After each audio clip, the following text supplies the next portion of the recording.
बिस्मिल्लाहिर्रहमानिर्रहीम।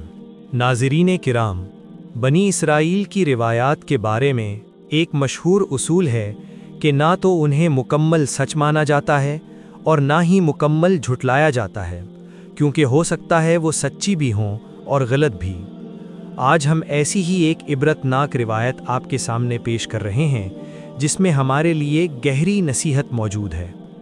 कहा जाता है कि हज़रत सुलेमान अलैहिस्सलाम के एक चरवाहे के पास कुछ भेड़ें थीं। एक दिन उसके पास एक भेड़िया आया और बोला, मुझे एक भेड़ दे दो। चरवाहे ने कहा, ये भेड़ें हज़रत सुलेमान अलैहिस्सलाम की हैं, मैं तो सिर्फ उनका रखवाला हूँ। भेड़िया बोला, तो हज़रत सुलेमान से इजाज़त ले आओ।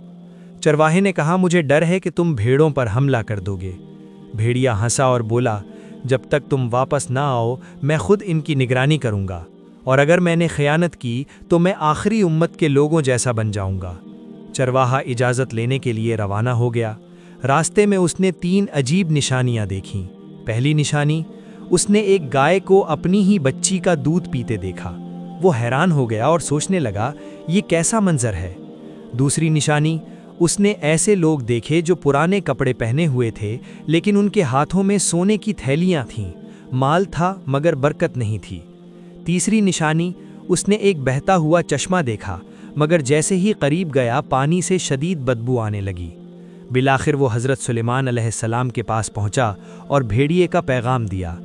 हज़रत सुलेमान अलैहिस्सलाम ने फरमाया, उसे इजाज़त दे दो कि वो एक भेड़ खा ले। फिर चरवाहे ने तीनों निशानियों के बारे में पूछा। हज़रत सुलेमान अलैहिस्सलाम ने फरमाया, पहली निशानी आखिरी ज़माने की है, जब लोग अपने करीबी रिश्तों को अपने फ़ायदे के लिए इस्तेमाल करेंगे।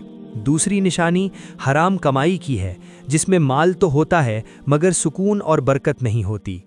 तीसरी निशानी उन लोगों की है जो दूर से दीनदार लगते हैं मगर हकीकत में दुनिया के पीछे भाग रहे होते हैं। ये सुनकर चरवाहे ने कहा, मैं ऐसे ज़माने के फितने से अल्लाह की पनाह मांगता हूँ। जब वो वापस आया तो देखा कि भेड़िया वाकई ईमानदारी से भेड़ों की निगरानी कर रहा था। चरवाहे ने कहा, हज़रत सुलेमान ने तुम्हें इजाज़त दे दी है कि तुम एक भेड़ चुन लो। भेड़िए ने एक कमज़ोर और बीमार भेड़ चुनी। चरवाहे ने पूछा, तुमने यही क्यों चुनी?